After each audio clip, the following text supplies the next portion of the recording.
کلام مقدس میں ہم دیکھیں گے زبور کی کتاب اور 17واں زبور ایک بے قصور آدمی کی دعا، داؤد کی دعا ہے۔ لکھا ہے، اے خداوند حق کو سن، میری فریاد پر توجہ کر، میری دعا پر جو بے ریا لبوں سے نکلی ہے کان لگا۔ میرا فیصلہ تیرے حضور سے صادر ہو، تیری آنکھیں راستی کو دیکھیں۔ تو نے میرے دل کو آزما لیا ہے، تو نے رات کو میری نگرانی کی، تو نے مجھے پرکھا اور کچھ کھوٹ نہ پایا۔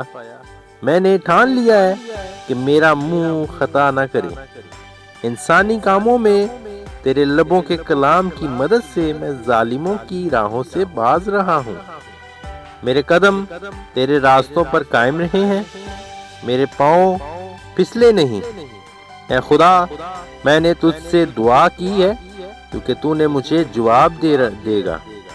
میری طرف کان جھکا اور میری عرض سن لے۔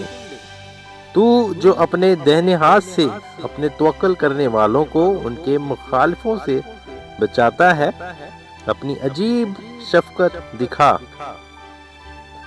مجھے آنکھ کی پتلی کی طرح محفوظ رکھ، مجھے اپنے پروں کے سائے میں چھپا لے ان شریروں سے جو مجھ پر ظلم کرتے ہیں، میری جانی دشمنوں سے جو مجھے گھیرے ہوئے ہیں۔ انہوں نے اپنے دلوں کو سخت کیا ہے، وہ اپنے منہ سے بڑا بول بولتے ہیں۔ انہوں نے قدم قدم پر ہم کو گھیرا ہے، وہ طاق لگائے ہیں کہ ہم کو زمین پر پٹک دیں۔ وہ اس ببر کی مانند ہے جو پھاڑنے پر حریص ہے، وہ گویا جوان ببر ہے جو پوشیدہ جگہوں میں دبکا ہوا ہے۔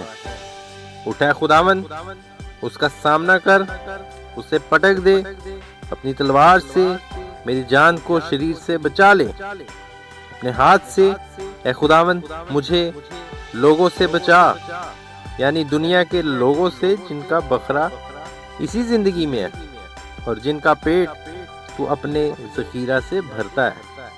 ان کی اولاد بھی حسب مراد ہے، وہ اپنا باقی مال اپنے بچوں کے لیے چھوڑ جاتے ہیں، پر میں تو صداقت میں تیرا دیدار حاصل کروں گا۔ میں جب جاگوں گا تو تیری شباہت سے سیر ہوں گا۔